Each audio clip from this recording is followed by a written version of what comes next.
ஓம் சாந்தி. காலை முரளி பாப்தாதா மதுபன். இனிமையான குழந்தைகளே, எப்போதும் தகுதி வாய்ந்தவர்களுக்கு தானம் செய்யுங்கள். அனாவசியமாக உங்கள் நேரத்தை வீணாக்காதீர்கள். நீங்கள் கூறுவதை கேட்டுக்கொண்டிருக்கும் பொழுது அவர்களின் மனோநிலை எங்கே ஈர்க்கப்படுகிறது என்று அவர்களின் நாடி துடிப்பை அறிந்து கொள்ளுங்கள். கேள்வி: தூய உலகிற்கு செல்வதற்கு குழந்தைகளாகிய நீங்கள் அதிக அளவு முன்னெச்சரிக்கையுடன் இருக்க வேண்டும். நீங்கள் எடுக்க வேண்டிய முன்னெச்சரிக்கை என்ன? பதில்: இல்லறத்தில் இருந்த வண்ணம் தாமரை மலர் போன்று வாழ்வதே மிக கடினமான முன்னெச்சரிக்கை நடவடிக்கையாகும். பழைய உலகம் முழுவதையும் துறப்பதே உங்கள் துறவரமாகும்.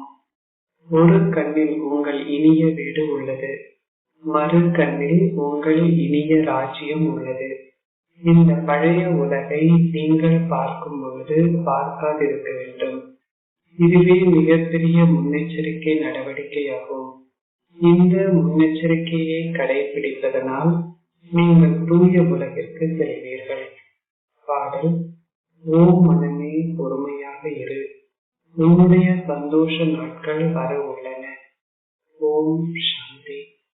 பாடலை கேட்டவுடன் குழந்தைகளாகிய உங்களின் சந்தோஷ பாதரசம் உயர வேண்டும். ஏனெனில் உண்மையில் உலகில் துன்பமே உள்ளது. மனிதர்கள் அனைவரும் உண்மையில் நாஸ்திகர்களே, அதாவது அவர்களுக்கு தந்தையே தெரியாது. நீங்கள் இப்பொழுது நாஸ்திகர்களில் இருந்து ஆஸ்திகர்கள் ஆகின்றீர்கள். உங்களுடைய சந்தோஷமான நாட்கள் இப்பொழுது வருகின்றன என்பது குழந்தைகளாகிய உங்களுக்கு தெரியும். நீங்கள் எங்கு சென்றாலும் முதலில் உங்கள் அறிமுகத்தை கொடுத்து, ஏன் நீங்கள் உங்களை பிரம்மா குமார்கள், பிரம்மா குமாரிகள் என்று அழைக்கின்றீர்கள் என்று கூறுங்கள். சிவனின் குழந்தையான பிரம்மா பிரஜாபிதா ஆவார். அந்த சரீரமற்ற ஒருவரே அதை மேலானவர் என்று அழைக்கப்படுகின்றார். பிரம்மா, விஷ்ணு, சங்கரர் ஆகியோர் அவரின் குழந்தைகள் ஆவார்கள். விஷ்ணுவையும் சங்கரரையும் பிரஜாபிதா என்று அழைக்க முடியாது. பிரஜாபிதா பிரம்மா இங்கேயே இருக்கின்றார். பாருங்கள், இந்த கருத்தை நீங்கள் மிக நன்றாக கிரகித்துக் கொள்ள வேண்டும்.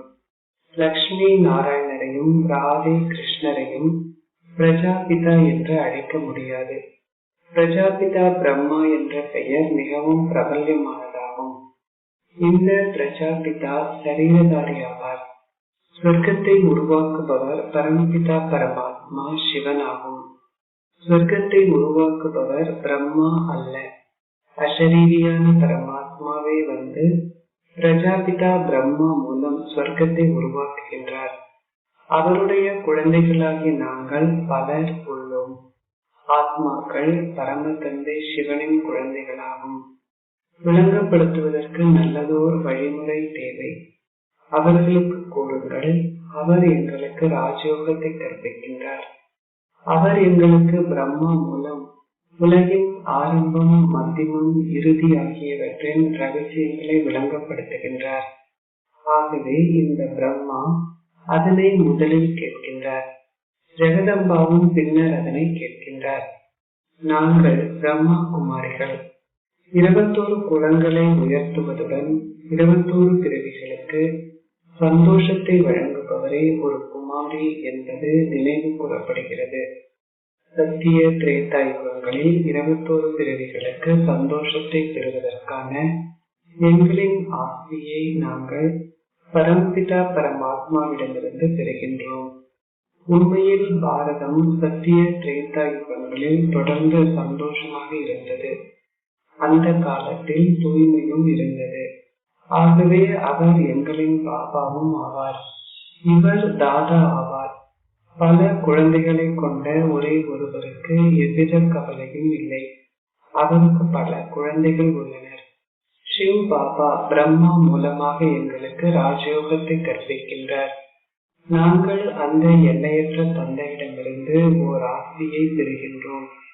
முழு உலகமும் தூய்மையற்று உள்ளது. தந்தை ஒருவரே அதனை தூய்மைப்படுத்துகின்றார். சொர்க்கத்தை உருவாக்குபவரான அந்த சத்குரு ஒருவரே பழைய உலகை மாற்றுகின்றார். அவரே அனைவருக்கும் முக்தியை அளிப்பவரும் ஆவார். புதிய உலகில் லக்ஷ்மி நாராயணனின் ராஜ்யம் மாத்திரமே இருக்கும். பாரதத்தில் உள்ள தேவ ராஜ்ய தேவர்கள் மாத்திரமே அங்கே 84 பிறவிகள் எடுப்பார்கள். பின்னர் நீங்களும் பல்வேறு குலங்கள் பற்றி விளங்கப்படுத்த வேண்டும். நீங்கள் முன்கூட்டியே அவர்களுடன் ஒரு நேரத்தை ஏற்பாடு செய்ய வேண்டும். அவர்களுக்கு கூறுங்கள், இந்த விஷயங்களை முழு கவனத்துடன் நீங்கள் கேட்க வேண்டும்.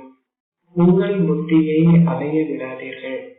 சகோதர சகோதரிகளே, நீங்கள் அனைவரும் உண்மையில் சிவனின் குழந்தைகள் ஆவீர்கள். பிரஜாபிதா பிரம்மாவே முழு வம்சாவளி விருட்சத்தின் தலைவராவார். பிரம்மாவின் வாய்வழி தோன்றல்களாகிய பிராமணர்களான நாங்கள் எங்களுடைய ஆஸ்தியை அவரிடமிருந்து பெறுகின்றோம். நாங்கள் உலக ராஜ்யத்தை யோக சக்தியின் மூலமே பெறுகின்றோம். நாங்கள் எங்கள் வீட்டையோ குடும்பத்தையோ விட்டு செல்வதில்லை. நாங்கள் எங்கள் சொந்த வீடுகளிலேயே வசிக்கின்றோம். இது மனிதர்களை தேவர்களாக மாற்றும் ஒரு பாடசாலையாகும். மனிதர்களால் எவரையும் தேவர்களாக மாற்ற முடியாது. இந்த உலகமே தூய்மையற்று உள்ளது. கங்கை நதியும் தூய்மையாக்குவதில்லை. மக்கள் மீண்டும் மீண்டும் அங்கு நீராட செல்வார்கள். ஆனால் அவர்கள் தூய்மையாக மாட்டார்கள். அவ்வாறே ராவணனின் உதாரணமும் உள்ளது. அவர்கள் மீண்டும் மீண்டும் அவரின் கொடும்பாவியை எரிப்பார்கள். ஆனால் அவர் இறப்பதில்லை. நீங்கள் ராவணனின் போஸ்டர்களையும் உங்களுடன் எடுத்து செல்ல வேண்டும். நீங்கள் ஒரு பெரிய இடத்திற்கு செல்லும் பொழுது உங்களுடன் ஒரு புகைப்பட ஆல்பத்தையும் எடுத்து செல்ல வேண்டும். அவர்களுக்கு கூறுங்கள், பாருங்கள், இவர்கள் அனைவரும் குழந்தைகளே. அவர்கள் அனைவரும் தூய்மையாக இருப்பதற்கான சத்தியத்தை செய்துள்ளார்கள். உண்மையில் அனைவரும் பிரம்மாவின் குழந்தைகளே ஆகும். பிரஜாபிதா பிரம்மாவே வம்ச விருட்சத்தின் தலைவர் ஆவார். இப்பொழுது நடைமுறையில் நாங்கள் பிரம்மா குமார்களும் குமாரிகளும் ஆவோம். நீங்களும் அவ்வாறே. ஆனால் உங்களுக்கு அது தெரியாது. இப்பொழுது உலகில் உண்மையான பிராமணர்கள் இல்லை. நாங்களே உண்மையான பிராமணர்கள். நாங்களே ஓர் ராஜ்யத்தை பெறுபவர்கள் ஆகும். பின்னர் இதுவே பிராமணர்களின் வம்ச விருட்சமாகும். பிராமணர்களே உச்சக்குருவிகள் ஆவார்கள். கிருஷ்ணர் கடவுள் அல்ல என்பது குழந்தைகளாகி உங்களுக்கு விளங்கப்படுத்தப்பட்டுள்ளது.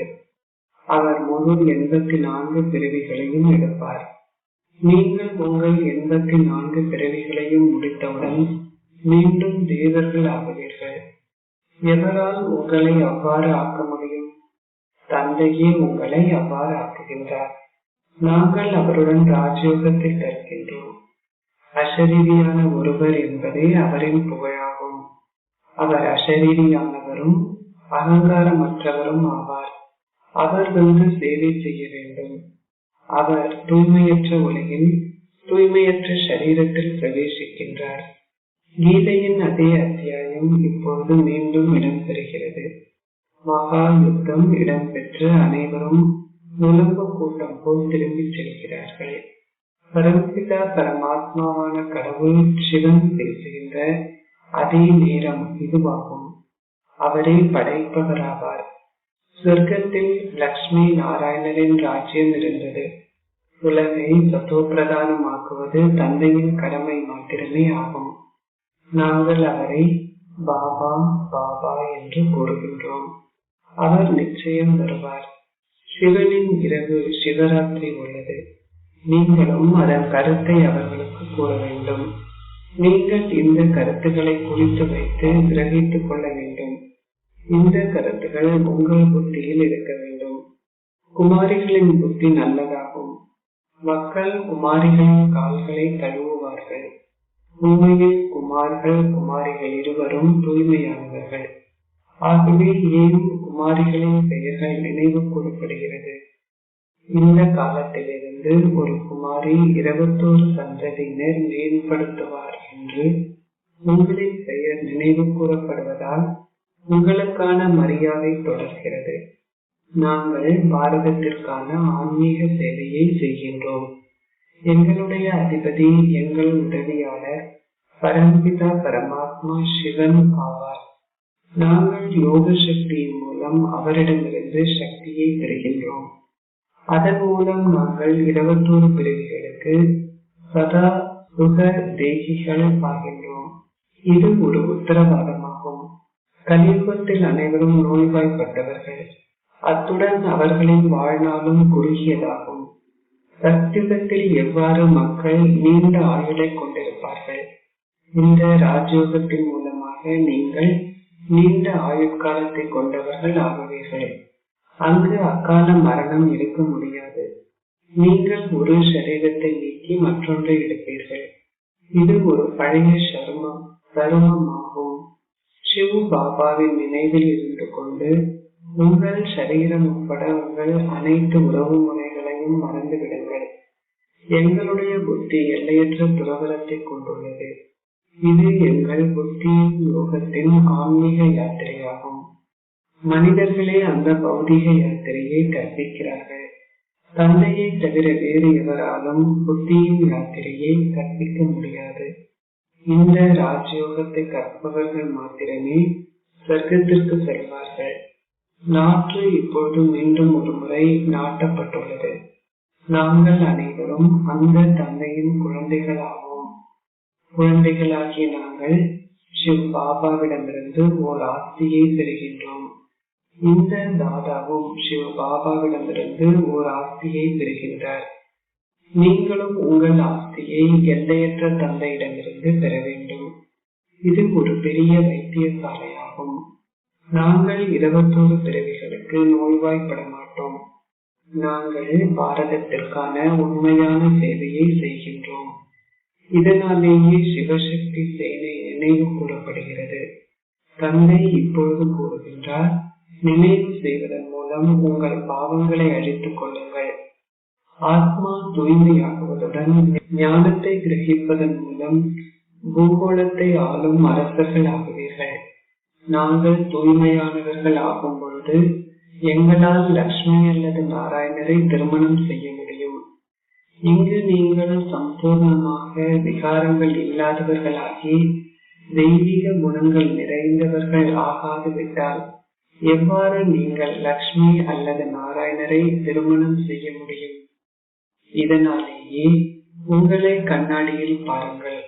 நான் லக்ஷ்மி அல்லது நாராயணரை திருமணம் செய்ய தகுதி வாய்ந்தவர் ஆகி உள்ளேனா என்று கூறப்படுகிறது. நீங்கள் முற்றிலுமாக பற்றை துறந்தவர் ஆகாது விட்டால் உங்களால் லக்ஷ்மி அல்லது நாராயணரை திருமணம் செய்ய முடியாதிருக்கும். பின்னர் நீங்கள் பிரஜைகளில் ஒருவராகவே ஆகுவீர்கள். சிவ் பாபாவும் பரந்தாமத்திலிருந்து இங்கு வரவேண்டி உள்ளது. அவர் நிச்சயம் இந்த தூய்மையற்ற உலகிற்கு வந்து உங்களை தூய்மையாக்கி மீண்டும் உங்களை அழைத்து செல்வார். இங்கு நாங்கள் பல முன்னெச்சரிக்கை நடவடிக்கைகள் எடுக்க வேண்டும். ஒரு கண்ணில் எங்கள் இனிய வீடு உள்ளது, மற்றொரு கண்ணில் இனிய ராஜ்யம் உள்ளது. நாங்கள் முழு உலகத்தையும் துறக்கின்றோம். வீட்டில் வாழும் பொழுதும் ஒரு தாமரை மலர் போன்று தூய்மையான வாழ்க்கையை வாழ்கின்றோம். வயது முதிர்ந்தோர் ஓய்வு பெறும் ஸ்திதியில் இருப்பதால் அவர்கள் முக்தி தாமத்திற்கு செல்வதற்கு முயற்சி செய்ய வேண்டும் என நம்புகிறார்கள். இப்பொழுது அனைவரும் ஓய்வு பெறும் ஸ்திதியாகும். தந்தையிடமிருந்து உங்கள் ஆசையை பெறுவதற்கான உரிமை உங்கள் அனைவருக்கும் உள்ளது. நீங்கள் துன்ப பூமியை மறக்க வேண்டும். இது புத்தியால் செய்யப்படும் துறவரமாகும். நாங்கள் எங்கள் புத்தியிலிருந்து பழைய உலகை அகற்றி புதிய உலகை நினைவு செய்கின்றோம். பின்னர் முடிவில் எங்கள் இறுதி எண்ணங்கள் எங்களை எங்கள் இலக்கிற்கு இட்டுச் செல்லும். இது இறை தந்தையின் மிகப்பெரிய பல்கலைக்கழகமாகும். கடவுள் பேசுகின்றார், நான் உங்களுக்கு ராஜயோகத்தை கற்பித்து உங்களை மனிதர்களில் இருந்து தேவர்களாக மாற்றுகின்றேன். நீங்கள் எவ்வாறு விளங்கப்படுத்த வேண்டும்? அமர்ந்திருந்து நாங்கள் உங்களுக்கு கூறுபவற்றை கூறும் விஷயத்தை கேளுங்கள் என்று அவர்களுக்கு கூறுங்கள்.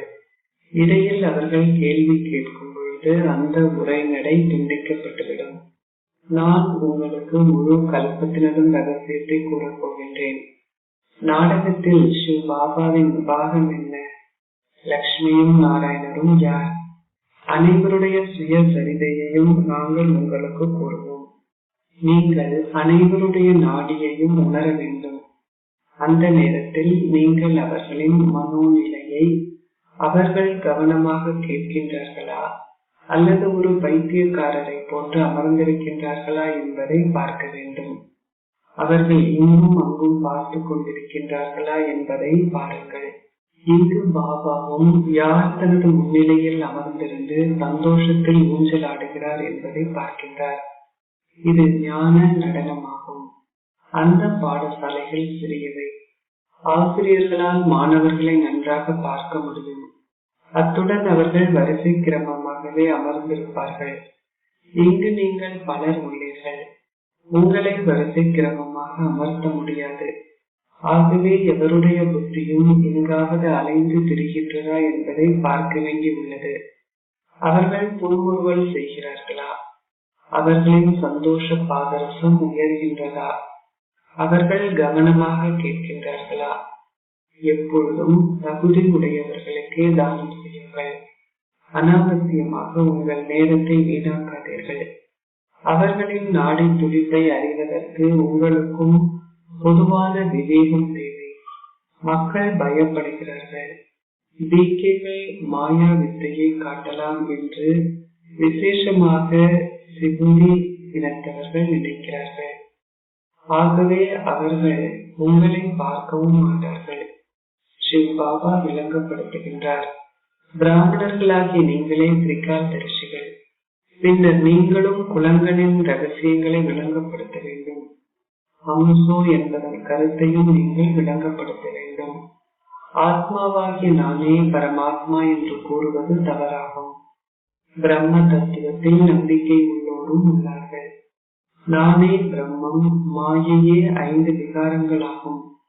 நாங்கள் பிரம்ம தத்துவத்தை நம்புகின்றோம் என்று அவர்கள் கூறுகிறார்கள். எவ்வாறாயினும் பிரம்மமே ஆத்மாக்களாகிய எங்கள் அனைவரும் வசிக்கும் பெரிய தத்துவமாகும். இந்துஸ்தானில் வாழ்பவர்கள் தங்கள் சமயம் இந்து மதம் என்று கூறுவது போல் பிரம்ம தத்துவத்தில் நம்பிக்கை கொண்டவர்கள் சந்நியாசிகள் தங்களை பிரம்மம் என்று அழைக்கிறார்கள். தந்தையின் புகழ் வேறானது. சகல தெய்வீக குணங்களும் நிறைந்தவர்கள், 16 ஸ்வர்க்க கலைகள் நிரம்பியவர்கள் என்பது தேவர்களின் புகழாகும். ஓர் ஆத்மா அவர் ஒரு சரீரத்தில் இருக்கும் பொழுதே புகழப்படுகின்றார். ஒரு ஆத்மாவை தூய்மையற்றது அல்லது தூய்மையானது ஆகின்றார். செயல்களின் தாக்கத்தினால் ஒரு ஆத்மா பாதிக்கப்பட மாட்டார் என்று கூற முடியாது. அவ்வாறான ஒரு சிறிய ஆத்மாவில் 84 பிறவிகளுக்கான பாகம் உள்ளது. அவர் எவ்வாறு செயல்களின் தாக்கத்தினால் பாதிக்கப்படாமல் இருக்க முடியும்? பாபா இப்பொழுது அமைதியை ஸ்தாபிக்கின்றார். ஆகவே குழந்தைகளாகிய நீங்கள் பாபாவிற்கு என்ன பரிசை கொடுக்க போகின்றீர்கள்? அவர் உங்களுக்கு 21 பிரிவுகளுக்கு ஸ்வர்க்க ராஜ்யத்தை பரிசாக கொடுக்கின்றார். நீங்கள் பாபாவிற்கு எதனை கொடுக்கின்றீர்கள்? எவராவது ஒருவர் பாபாவிற்கு ஏதாவது பரிசு கொடுத்தால் அவரும் பாபாவிடமிருந்து ஒரு மிகப்பெரிய பரிசை பெறுவார். இவரே முதலில் ஒரு பரிசை கொடுத்தார். சிவ பாபாவே அருள்பவராவார். அரசர்கள் ஒருபொழுதும் மற்றவர்களிடமிருந்து எதனையும் தங்கள் கைகளில் ஏற்றுக்கொள்வதில்லை. அவர்களே உணவு போன்றவற்றை அருள்பவர்கள், கொடுப்பவர்கள் எனப்படுகிறார்கள்.